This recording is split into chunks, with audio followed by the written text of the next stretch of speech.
Welcome to my another mini blog. আজকে যাচ্ছি আমি বজরংবলীর মন্দিরে পুজো দিতে। তো এখানে আজকে প্রতিষ্ঠা দিবস, ওই জন্য সবাই আমাদের পাড়ার এক এক করে সবাই অঞ্জলি দিয়েছে। আমি প্রথমেই গিয়ে আগে সিঁদুরের টিপ পরে নিলাম, তারপরেই রেডি হলাম অঞ্জলি দেওয়ার জন্য। দেখুন আমরা সবাই একসাথে কি সুন্দরভাবে অঞ্জলি দিচ্ছি। এরপর অঞ্জলি দেওয়া আস্তে আস্তে শেষ হবার পর্বে আমরা শুরু করলাম এক এক করে মালা দেওয়ার জন্য বজরংবলীর গলায়।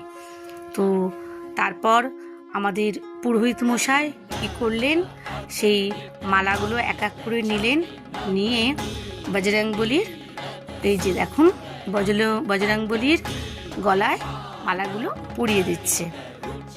সুন্দর লাগছে হনুমানজিকে। এরপরে আমরা চলে যাব বজরংবলীর ডালা। দেখুন কত ডালা দিয়েছে সবাই, পুজোর ডালা।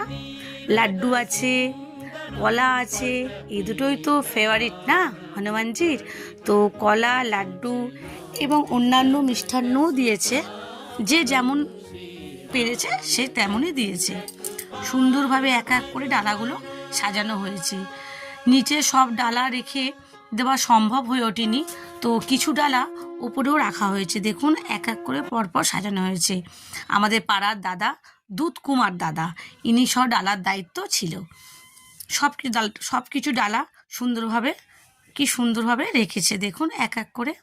তারপর একটু আমি বাইরে এলাম, এসে একটু প্রাকৃতিক পরিবেশে একটু সবাইয়ের কী করছে একটু ভিডিও করলাম।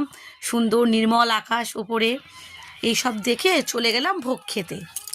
ভোগ খেলাম, দেখুন কি সুন্দর খিচুড়ি দেওয়া হয়েছে। এখানে খিচুড়ি ভোগ দেওয়া হয়েছে আর আলুর দম। খিচুড়ি ভোগ আর আলুর দম, খিচুড়ি ভোগ আর আলুর দমের পর তারপরে আসবে কি পায়েস।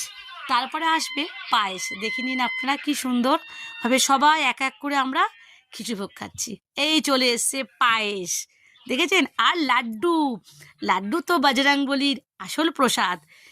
তো এইভাবে আমার সারা দিনটা কেটেছে। টাটা।